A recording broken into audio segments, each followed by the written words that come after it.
Welcome to the program. I'm Millicent Walker in Lagos. And a day after Germany and the U.S. pledged tanks to aid Kyiv's fight against the invasion, Russia launched a wave of missiles at Ukraine. The city's mayor said that one person died and 2 others were injured after strikes hit a building in Kyiv. Officials also reported strikes on 2 energy facilities in the southern region of Odessa. The barrage came as Russia said it perceived the tank offer as direct Western involvement in the conflict. In what was a sustained and wide-ranging attack, the head of the Ukrainian army said Moscow launched 55 air and sea-based missiles. Valery Zaluchny added that 47 of them were shot down, including 20 around Kyiv. Earlier, Ukraine's Air Force said it had downed a cluster of Iranian-made attack drones launched by Russian forces from the Sea of Azov in the south of the country. A 55-year-old man was killed and 2 others wounded when non-residential buildings in the south of the capital were struck. The offensive was a continuation of Russia's months-long tactic of targeting Ukraine's infrastructure. The freezing winter has seen power stations destroyed and millions plunged into darkness.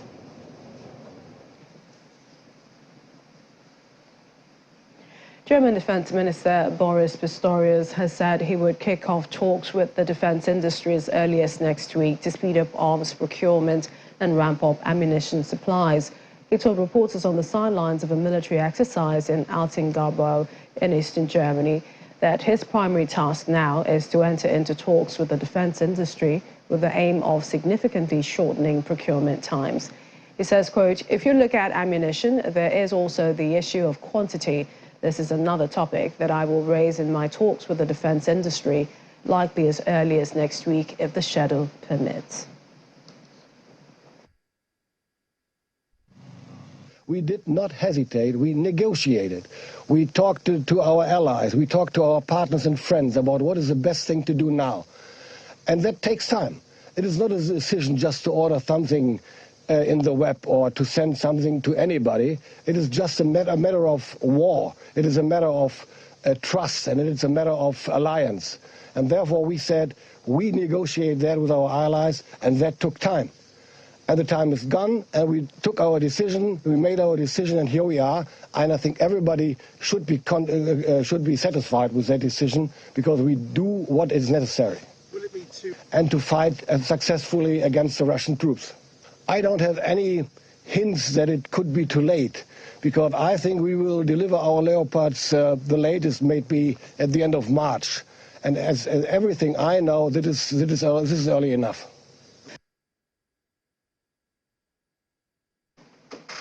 Meanwhile, the announcement that the U.S. and Germany will begin donating dozens of their main battle tanks to Ukraine's war effort after weeks of diplomatic debate and speculation is being heralded as a game-changer by Kyiv. Germany says its overall goal is to send 2 tank battalions, which are typically comprised of 3 or 4 smaller units called companies, each with about 14 tanks apiece.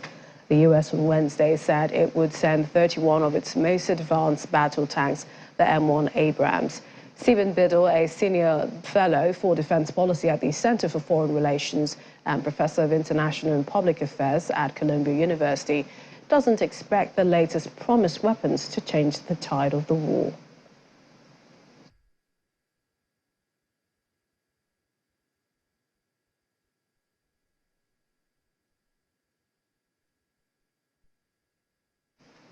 And the same sentiments are being echoed by Russian state TV, who has reacted more harshly to the news that the US and Germany had finally agreed to send tanks to Ukraine.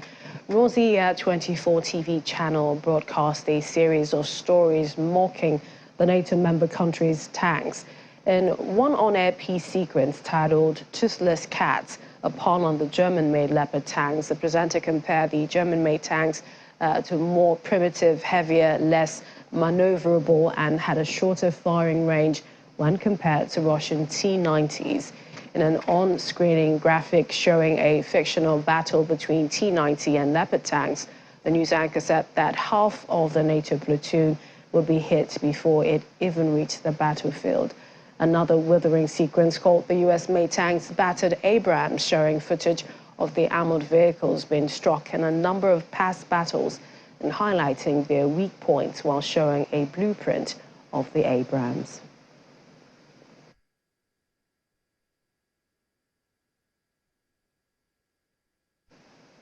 Mr. John Essing is a lawyer and a defense and security expert. He joins me now from the UK. Welcome to the program. So mixed reactions on the tanks to Ukraine, but do you think that sending them is no longer provocation? Thank you for having me, Millicent. Whether or not it was a provocation to begin with, should be contested. I think we should remember that Russia was the one who launched an unprovoked attack on a sovereign nation, violating its territorial integrity. So if there was any provocation, it came from Russia. But Russia has been able to rebrand itself as the victim, and as a result has been deploying coercive intimidation on the transatlantic alliance to influence them into not helping Ukraine. I mean, it's essentially saying to Ukraine that we have guns and bombs, but if you're showing up for the fight, you better show up with a knife to a gunfight. That's counterintuitive. At best, it's actually stupid, and no one would do that. So whether if it was a provocation, Russia has been the one who's been doing the provocation, because what we've seen for the last 1 year amount to a breach of international humanitarian law under the Geneva Conventions of 1949 and their protocols of 1977. We've seen gross human rights abuses across the battlefield in Ukraine that contravenes international human rights law under the UN Charter of 1945. Those all amount to a breach of international, the rules-based international order, and it's high time it was stopped. But I think Russia has been able to do what it's been able to do because the transatlantic alliance does not have the spine to stand up and fight. At this now, it's realizing that Ukraine needs to win this war, and it needs to win it decisively, and it can only do that with the Western help. So it's high time it stood up, gave Ukraine what it needs to win this war, so we can all end this. Well, President Volodymyr Zelensky believes that his country needs at least 300 battle tanks to defeat Russia. Do you agree? Do you see this happening? It's not so much the tanks. If you only did that 300, I mean, within the tank category, there are lots of categories within the tank. Within the tank category, there are a lot of them. In the spring of 22. Ukraine was able to capture over 700 T-72 Russian Soviet-era made tanks from the Russians. The Pentagon has since bankrolled 45 of the same T-72s to be delivered by Czechoslovakia, the Czech Republic, sorry, and Holland, the Netherlands, is giving 45 of those same tanks to the Ukrainians. Poland has already supplied over 200 to Ukraine.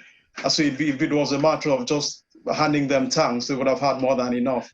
But it's the caliber of the tanks and what their function on the battlefield, what you can get out of them on the battlefield.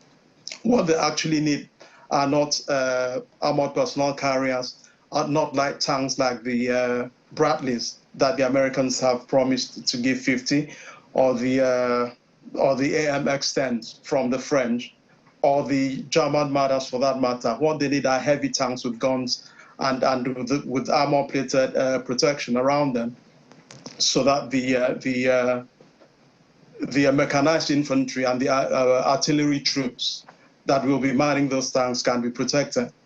So they need the tanks with guns for offensive operations, not defense, because they've had to operate within a defensive posture for most of last year and the beginning of this year as well. So I think what the West is trying to do now is move it to an offensive posture. And for that, they need heavy tanks with heavy guns to be able to push the Russians back. So it's not so much the tanks. I mean, you can have the best tanks, but if you don't have troops with with the capabilities for tactical resilience, operational flexibility, that no matter how good the tanks are, you're as good as your troops. But you can have bad tanks, but if you have good troops who are able to operate them, then even bad tanks can do a good job. So it depends on the training they get because they still have to get the training. They still have to be able to integrate command control, coordination, and communications. And, with a web of connectivity that integrates all of the functions of operating a tank with an offensive posture. And they have to learn that before before it's ready for battle.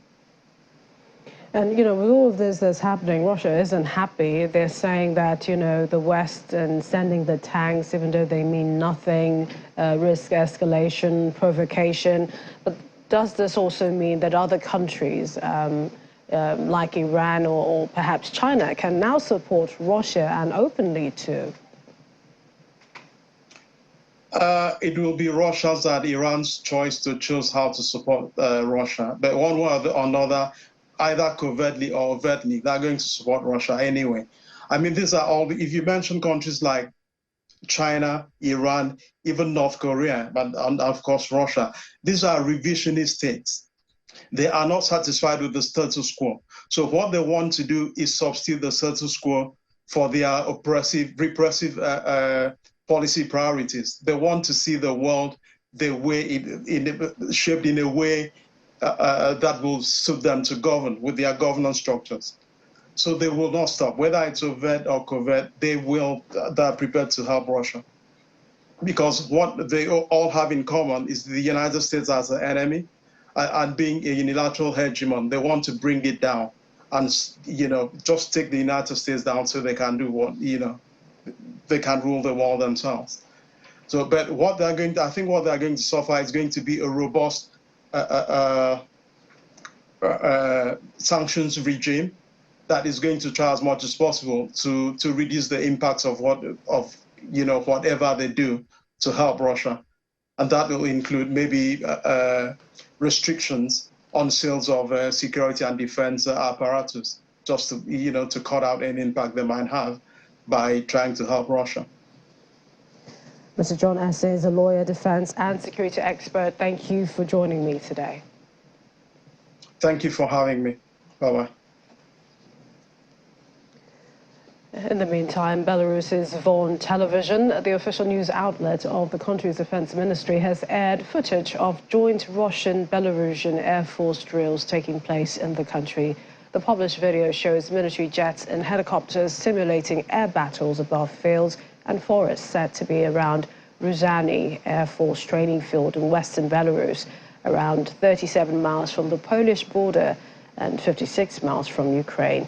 Belarus has said the two-week Air Force drills that began January 16 are defensive in nature to prepare for possible combat missions, but the move comes as concerns grow that Moscow is pushing Minsk to join the conflict in Ukraine.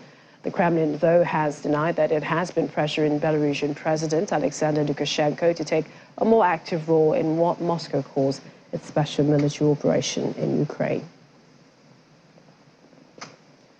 Late last summer, a plot of land on the edge of a small farming community in southern Russia began to fill with scores of newly dug graves of fighters killed in Ukraine.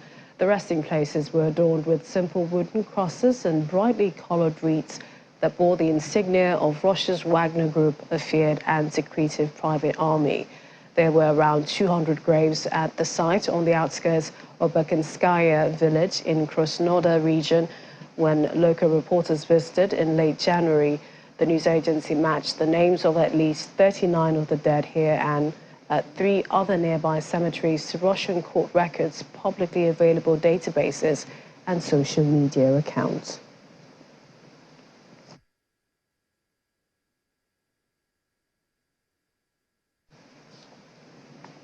Meanwhile, Russia released a video showing the installation of the third span of the road section of the Crimean Bridge. Authorities plan to install the fourth part of the repaired section on January the 31st, thus finishing the main bulk of repair works by the end of the month. The 12-mile road and rail bridge, which was opened by the Russian President Vladimir Putin in 2018, was damaged October 8, 2022 In an attack Russia said was carried out by Ukrainian forces. Ukraine never admitted responsibility for the explosion. Russia's Federal Security Service said the attack was organized by Ukrainian military intelligence. The explosion wrecked one section of the road bridge, temporarily halting traffic across the stretch of the strait. The blast also destroyed several fuel tankers on the train heading towards the annexed Crimean Peninsula from neighboring southern Russia.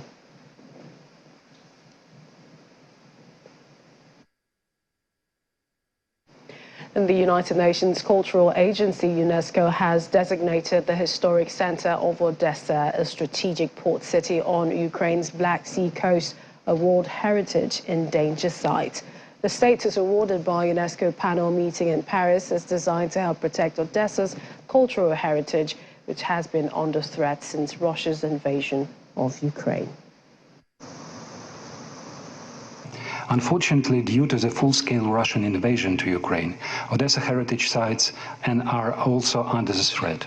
In the port, local citizens are discovering Russian mines, and Odessa Art Museum was, as other buildings damaged, citizens were killed. That's why I am very much grateful that today your committee of UNESCO was able to demonstrate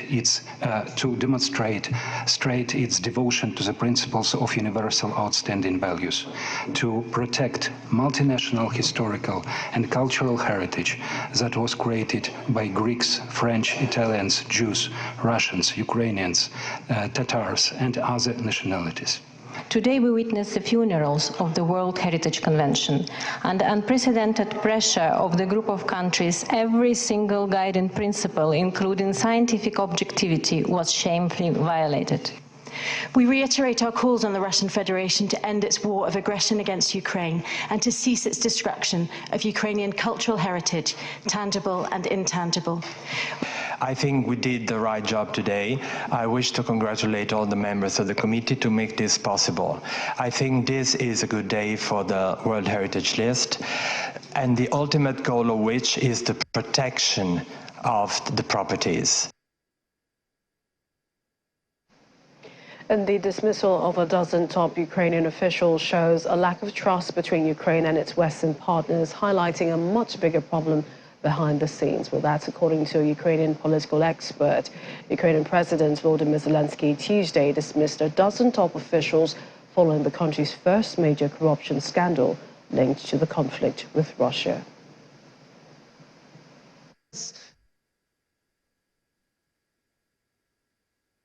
The main problem that, despite of war, our Western partners has no absolute trust to Mr. Zelensky and to his vice head, Mr. Yermak, who is head of office.